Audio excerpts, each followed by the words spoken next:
I'll, I'm Dave Shade, for those of you who haven't met me, one of the faculty here in the Center for Clinical Trials.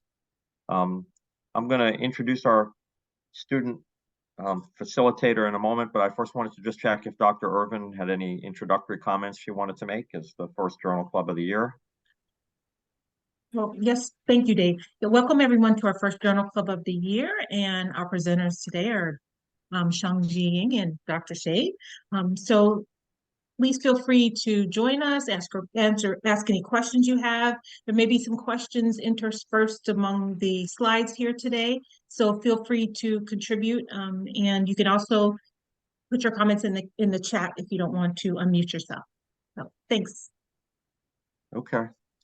And although she graciously has put my name on the slide, Shang-Chi has done all of the work for this and will continue to do just about all of the work here. But hopefully I'll help, maybe spur the answering of questions. I encourage everyone to participate in discussion, especially students. Don't be afraid to offer an answer just because you think it will be wrong. At least that spares those of us who are old from offering wrong answers if you get to them first. It's our tradition to start the Journal Club in the academic year with a classic trial, and I don't think you can get much more classic than this. We'll hear about this extremely interesting trial that I was not familiar with until it was presented to me. And I just another comment that we're losing well, I guess we're not losing, but soon to be Dr. Ying, who will be finishing up her program in just a few short weeks. That's also puts pressure on her because she's so well trained and experienced that this is going to be the greatest journal club of all time. So go ahead, Shang-Chi. Thank you. Thank you, Dr. Shade and Dr. Irvin. Okay, welcome everyone. It is my great pleasure today to kick off this year's Journal Club along with Dr. Dave Shade. And today we are going to discuss the historic trial, the Petuline trial, which is believed to be the first double-blind controlled trial in the history. The common cold is a familiar ailment to many of us, caused by a variety of viruses. It's called common because it is widespread. On average, adults might find themselves with a cold 2 to 3 times a year, while young kids often experience it more often.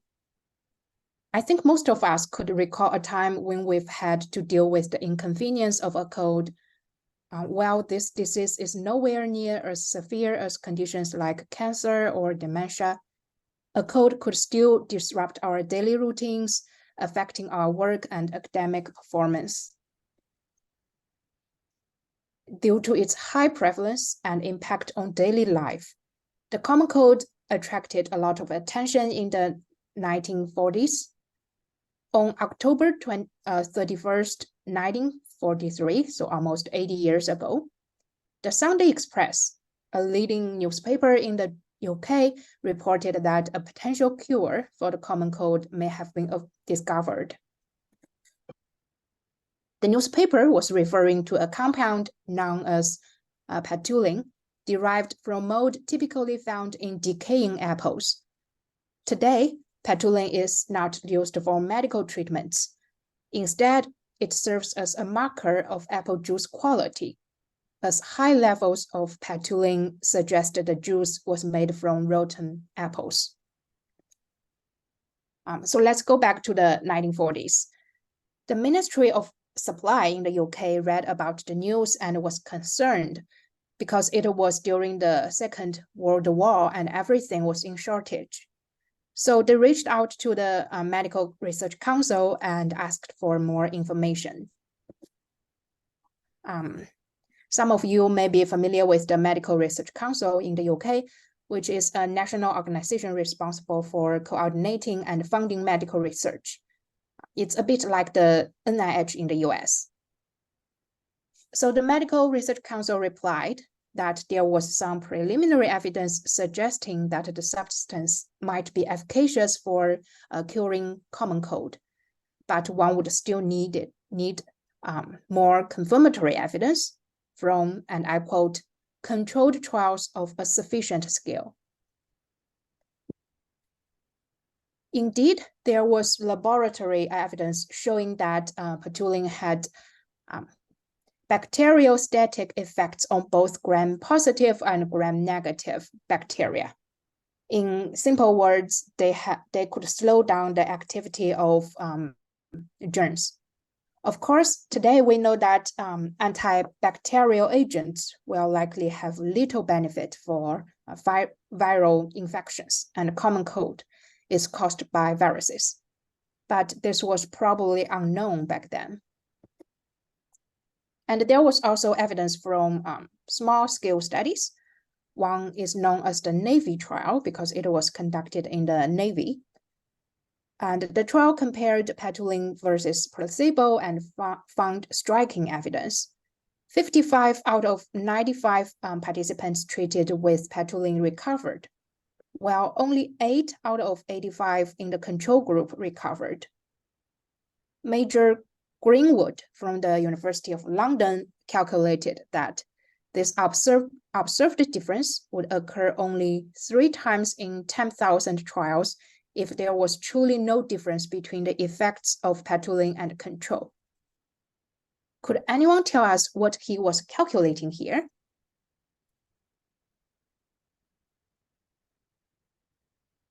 Please feel free to unmute yourself or put your answer in the chat.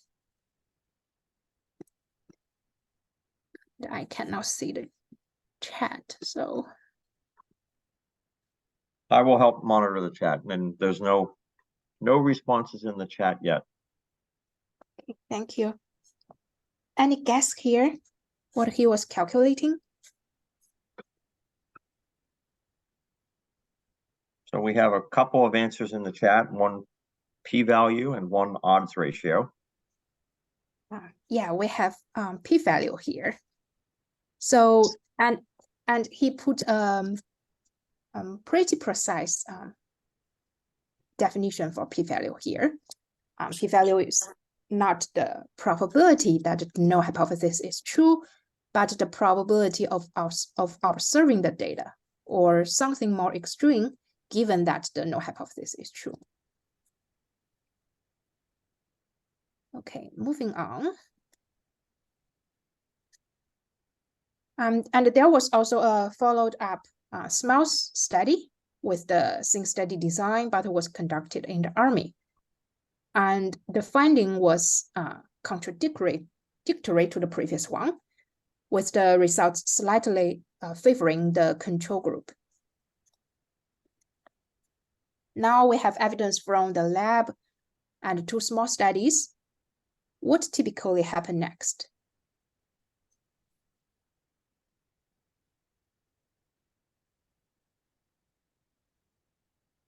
Yeah, thank you, Dr. Holbrook. That was the definition of type 1 error.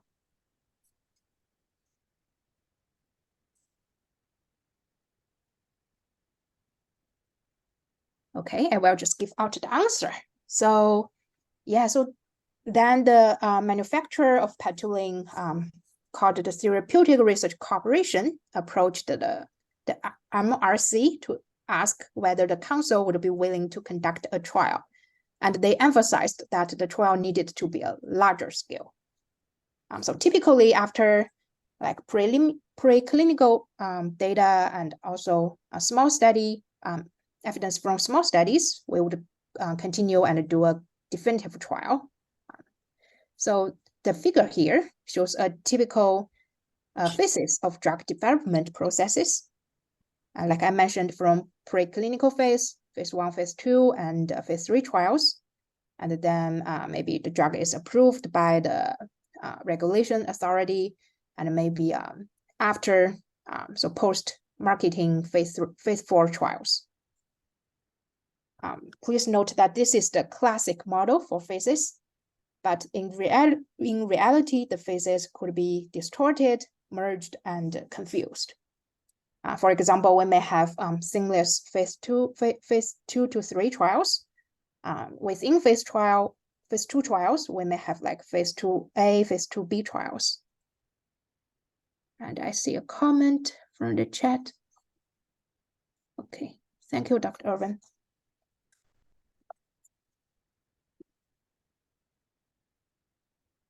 Okay, moving on. The study was carried out in 11 factories. Volunteers were educated about the trial's experimental nature, and informed consent was obtained from those willing to participate. Only common cold cases were enrolled. Hay fever and chronic conditions were excluded. Hay fever is medically known as seasonal allergic rhinitis. It's called hay fever because it often peaks in the haying season and was once believed to be triggered by the smell of the hay. Continue on the eligibility criteria. If there were more volunteers than needed coming in on a particular day, participants with shorter duration codes were enrolled. Cases selected based on participant described symptoms. Clinical examinations were rare, only used when for exclusions, but the diagnosis was confirmed by a medical officer. So this is a relatively simple and short eligibility criteria. If you were to conduct the study, what might you add to the criteria? And perhaps why? Yes, that's a good point. Age, adults only. White cell count. Would you like to explain why that might be of interest? Yan, if I pronounce your name correctly.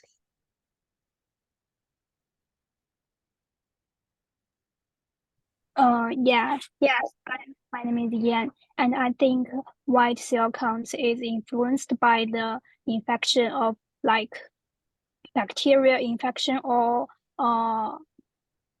viral infection. It is different between the two infections. Mm-hmm. Yeah, that's fair. That's a very good point. It will help us to make the right diagnosis. And you mentions severity of inflammation. Yes, that's also very important. Yeah, and they could have more specific criteria for duration, like number of days, exactly.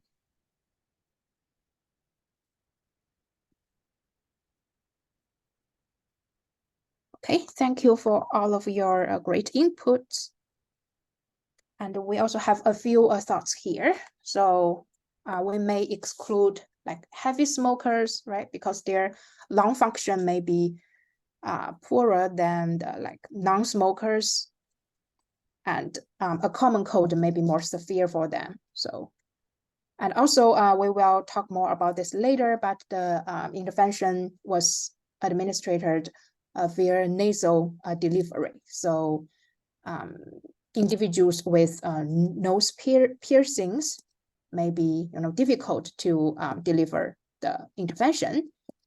And also another common exclusion criteria is woman that is currently pregnant or breastfeeding, and maybe someone with ongoing allergy would be excluded because they may have like a running nose and make it difficult to deliver the intervention.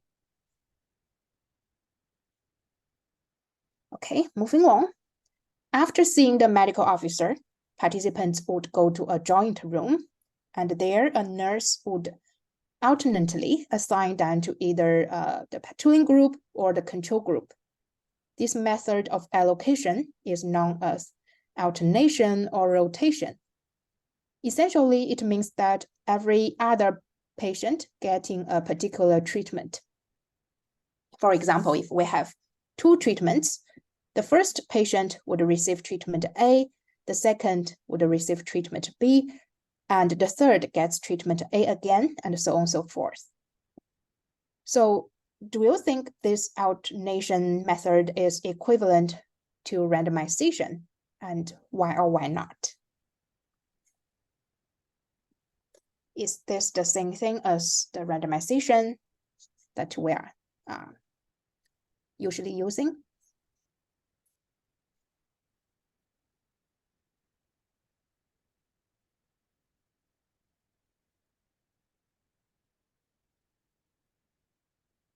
We have one yes answer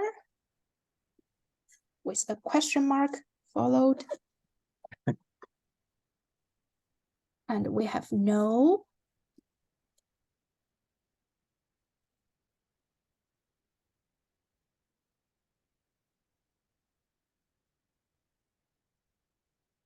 Yeah, so thank you for all of your inputs. Yeah, so also this technique, the rotation is systematic. It is not the same thing as randomization. Because for randomization, one thing is the treatment allocation needs to be completely random, right? It shouldn't be related to any pre-treatment variables. But here, the order of participants coming in is actually related to the assignment that they will receive, right? The first participant coming in will receive treatment A, and the second will be treatment B, and A again, so on and so forth.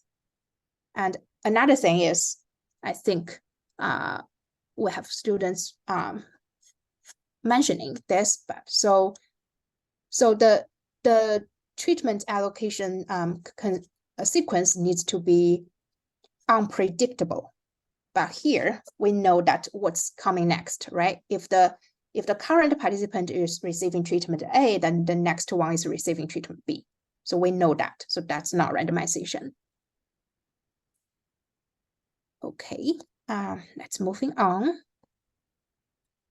And now someone mentioned masking. So now let's moving on to masking.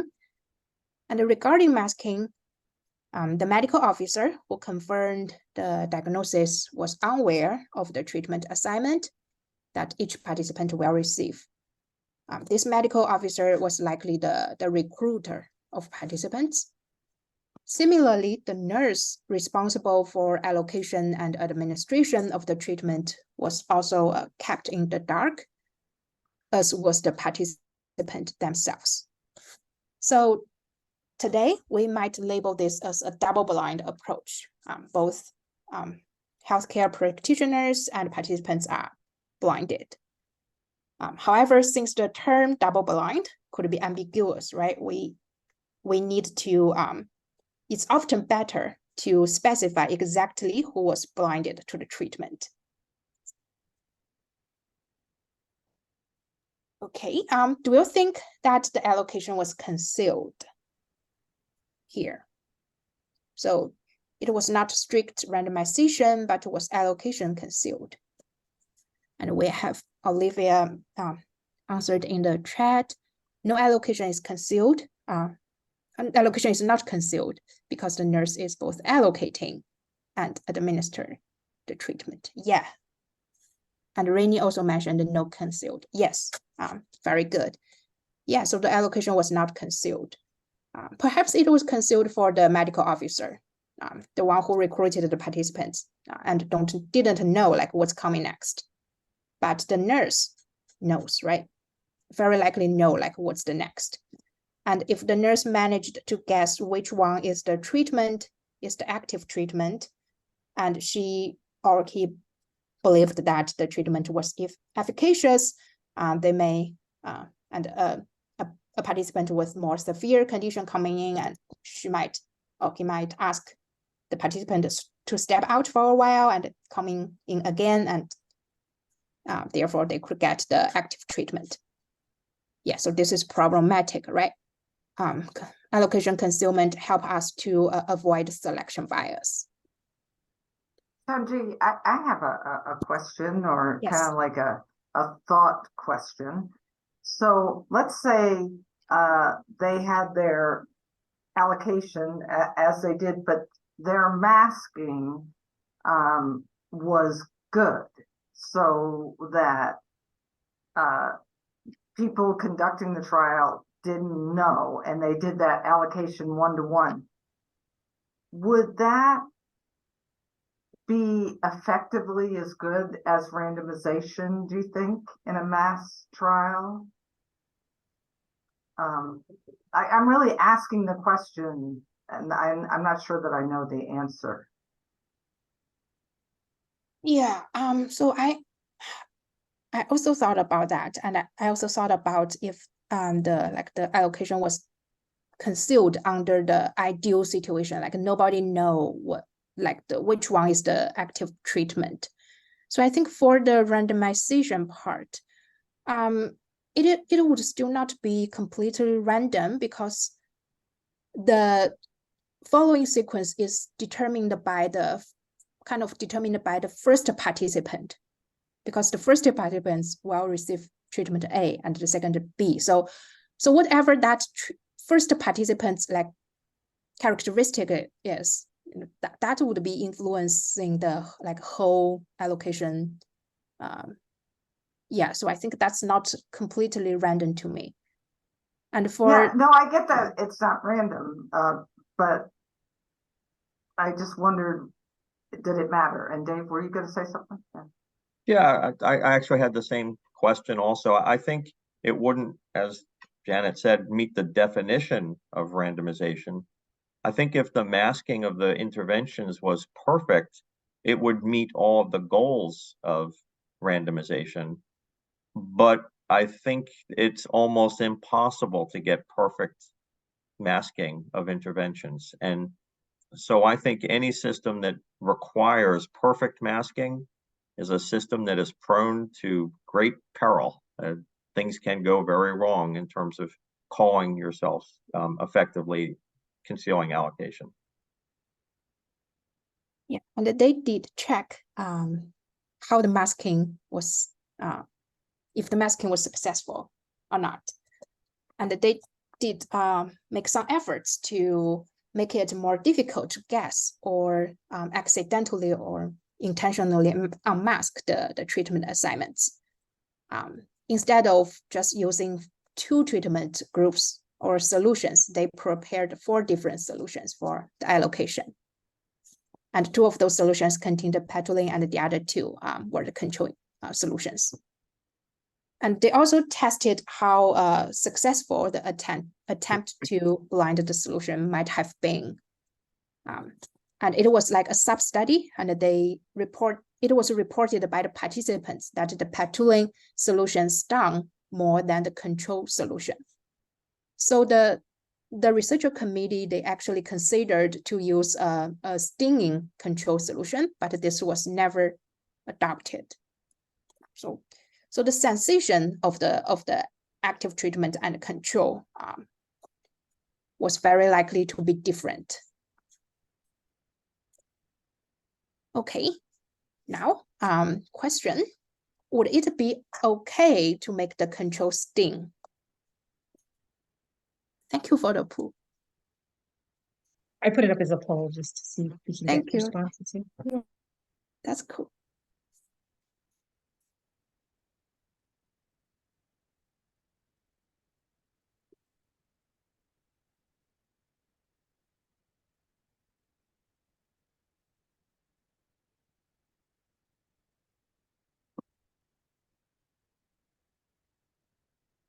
What might be the benefits here or the concerns here?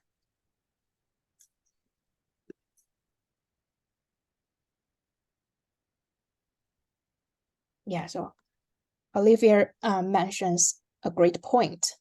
There is ethical concerns here, right?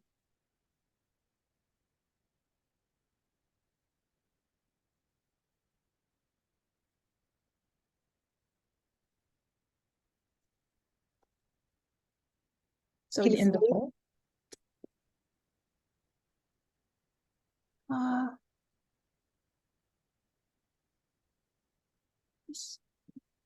thank you.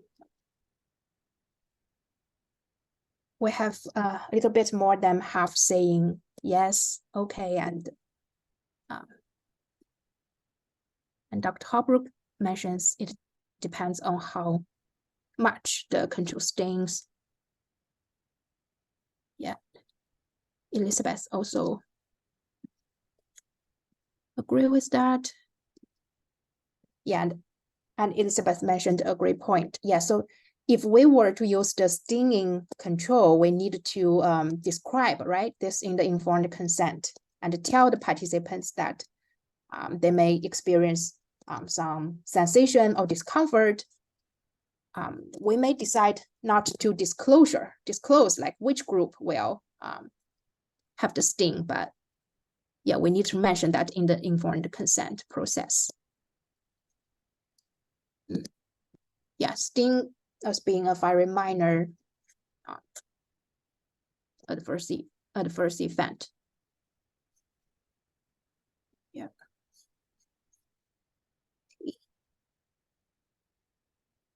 Yeah, great. So the upside of this process would that it would help us to better maintain the masking, right, and to ensure that both participants and nurses couldn't distinguish between the active treatment and the control based on the immediate sensation.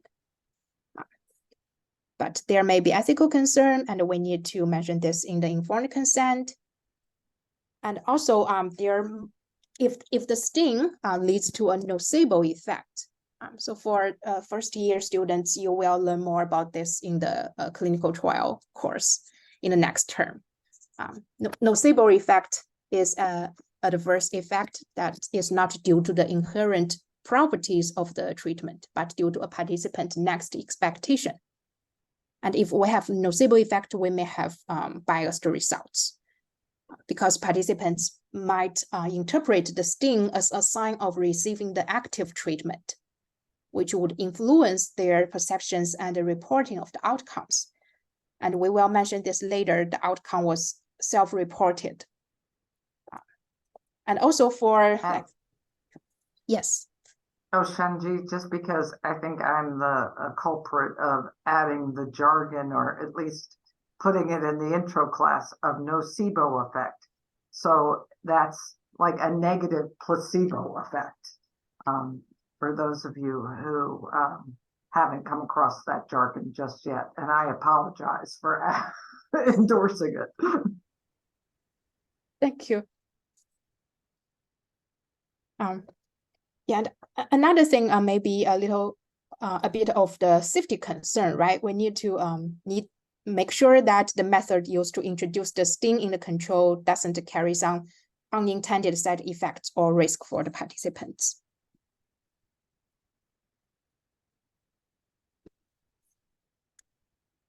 Okay, moving forward to the interventions. Participants were administered 0.2 gram of patulin through nasal delivery via a head low position as depicted in this graph. This treatment was given 3 times at 4-hour intervals over 2 consecutive days. Meanwhile, the control group participants received a C-treat buffer using the same delivery method and frequency.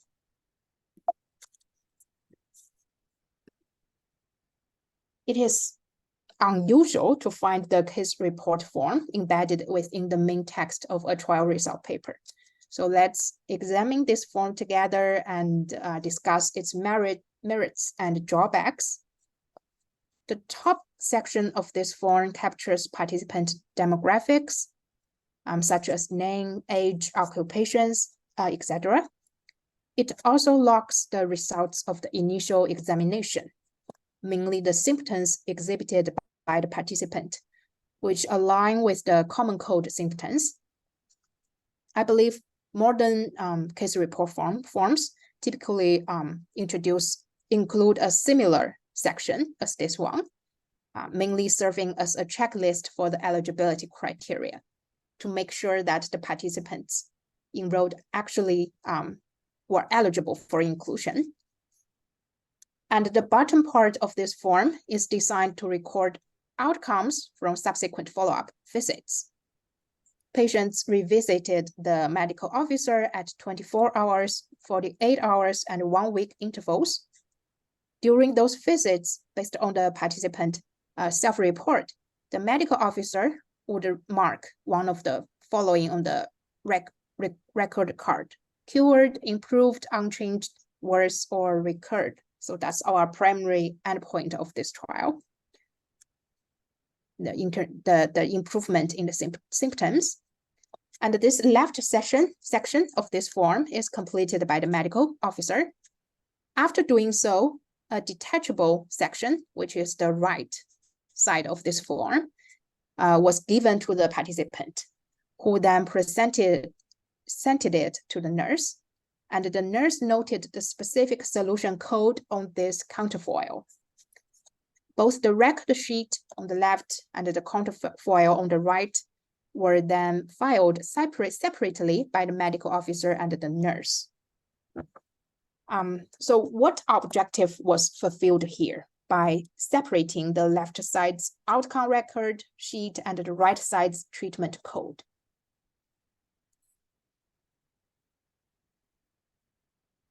Could anyone make a guess here? What can we achieve with this procedure? Separating the reporting of outcome from the reporting of the treatment code.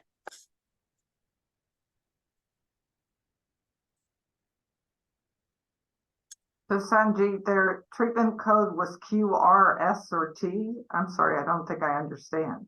Yeah, they prepared for solutions, and they used those letters to represent each bottle. Okay.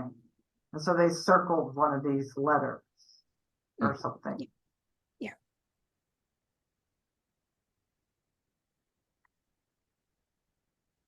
Okay, so this would mean that the outcome assessor was blinded as well, right? Because they didn't know the treatment allocation. So this trial was not exactly double blind, but triple blind, right? Yeah.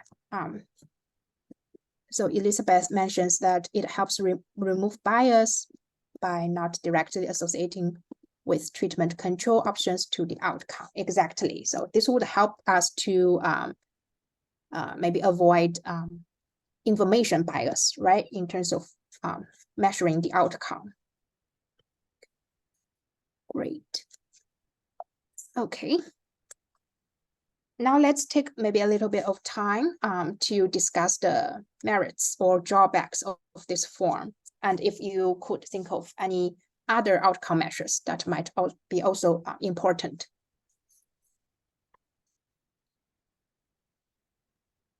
I have two just quick comments and things that I noticed. So first, the form has a surname and initial, so it's not de-identified. And then another big thing that I noticed was their outcome measure seems to be super subjective. Yeah, great point. Yeah, so we have the name on the form and we don't know who have the access to the form, right? So there is confidentiality concern. And also the outcome is self-reported, so that's subjective.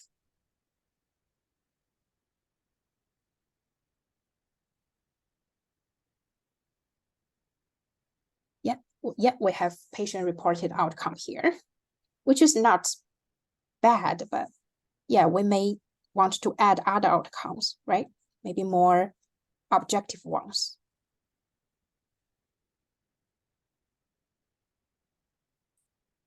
So I would add that at least in the current world, this is, it's a good, perhaps maybe not so good patient-reported outcome, but we might be concerned about whether symptoms of a cold, which is all the patient can self-report, is the only outcome that we would care about. In the world of COVID, for example, asymptomatic infection and infection transmission was of great concern, and I'd really like a treatment that prevented infection at least as much as prevented symptoms.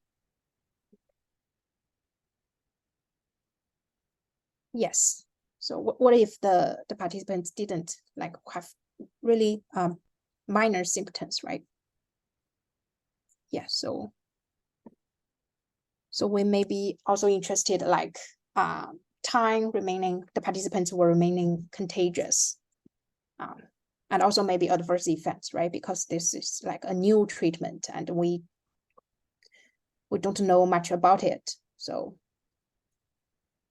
about the form, so this is a simple form, easy to use, and there is a serial number on the top of the form, which helps us to keep track of the form. But like Olivia mentions, there is concerns about confidentiality, and also there is no designated area for signatures. And we would want the person who recorded the information on the form to sign the form for the sake of accountability, right? To ensure that there is a specific individual taking responsibility for the accuracy of this form. And also there are like places for free text entry, and free text entries are not very helpful in the data cleaning and analysis after the trial completed. Okay. Turning to the result section, we can see that a total of 1449 participants were assigned, 668 received the Patulin treatment, and 680 were given the control solution. Even by today's standards, I would say this trial could be considered as a sizable trial. And this table presents the trial's primary results, comparing the proportion of participants labeled as cured or improved at 24, 48 hours, and 1 week after the baseline. So I've taken this table directly from the paper, and I believe there might be a printing error here. So the column for 1 week in the middle is likely misaligned, and it should be under the percentage of cured here. But regardless, it is evident that there is no significant differences in the cured percentage between the two groups across all study time points. So that's the left part of the table, and on the right part of the table, interestingly, we see that the treatment, the control group actually had a statistically significant higher proportion of participants being cured or having symptom improvement 1 week after the treatment initiation. So that's 6% higher. The researchers also carried out stratified analysis, taking into account the duration of the code before treatment. And similar to the primary analysis, we see that among participants who had experienced a code for 3 days or more, the control group demonstrated a higher proportion of individuals being cured or having improved symptoms 1 week after the baseline by 12%. So here's the conclusion from the paper. The authors concluded, and I quote, "No evidence was found that Patulin is effective in the treatment of common cold." And now we would like to open the floor, and we have a few more questions here for further discussions. Please feel free to share your thoughts on any of them. So we mentioned we have 2 small studies and 1 larger study here. And 1 small study found that the treatment was strikingly effective.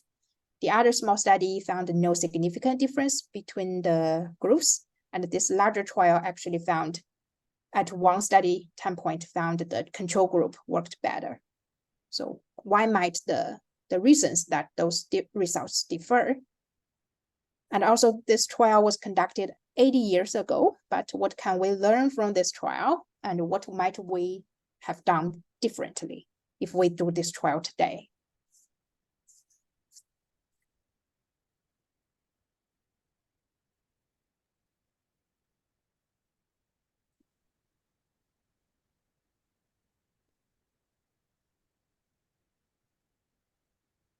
So is it okay if I share my Yes, thoughts? please. Great. Is it possible that the smaller studies were underpowered Mhm. due Yeah. to the sample size? Yeah, that's very likely to happen in a small study. Yeah, and which is one of the reasons that we would need like a large definitive trial for definitive evidence.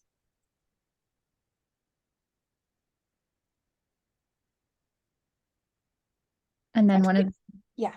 sorry, I was just going to say one of the things I think they did really well was they had a pretty significant number of participants. Mhm. Yeah, this was fascinating. They did this trial during the war, and they did really fast, and they enrolled really a sizable number of participants.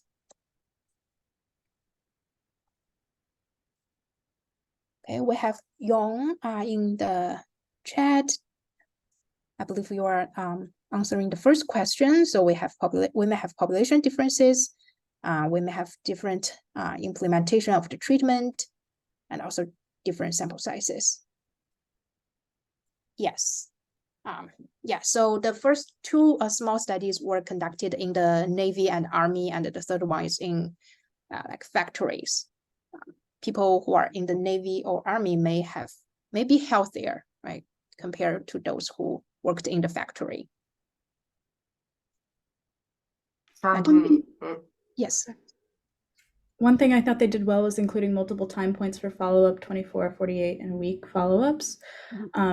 Obviously, in present day, we probably rely less on self-reported symptoms, but maybe choosing a biomarker or other indicators, especially for administration, sending patients home to self-administer.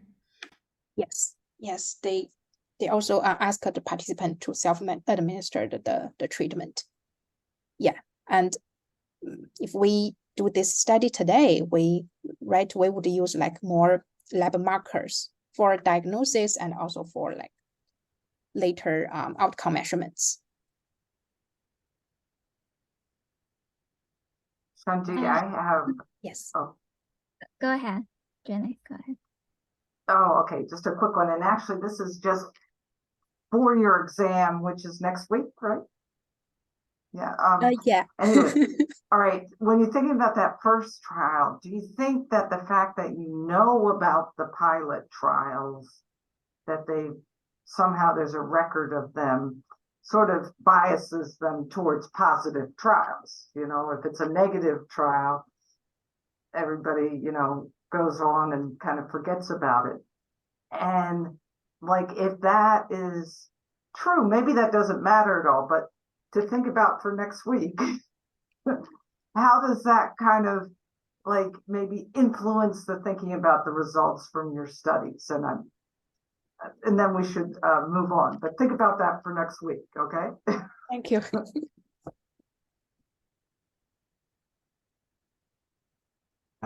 Li Jian, did you have a comment? I just want to add that that they found like potential beneficial effects from the small study, but as the review section of the paper mentioned that those people in the Navy may be infected by a different organism than that's spreading in the factory. So that's a really important factor. But back then, I guess they don't really have that many techniques to test different organisms, which we today learned that it's one of the most important factors when you choose the treatment for treating infections, whether it's bacteria or virus.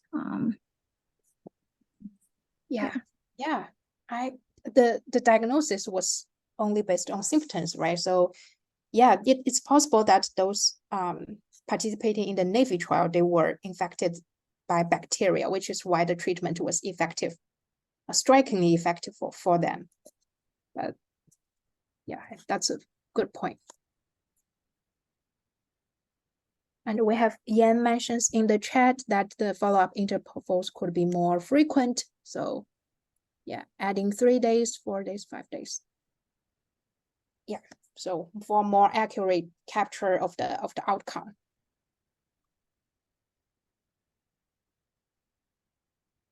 Great. Yeah, we have a few thoughts here, and I think we've mentioned most of them. One thing that I would like to add from today's point of view is to add maybe interim analysis. So if the researchers did interim analysis, they could have stopped the trial early for futility, which could save resources further, because again, it was during the war and everything was in shortage. But they did this trial really rapidly. And this was a negative trial, but they published it. So that's a good thing. Okay, and again, this is believed to be the first double-blind controlled trial in history. Okay, any last minute thoughts?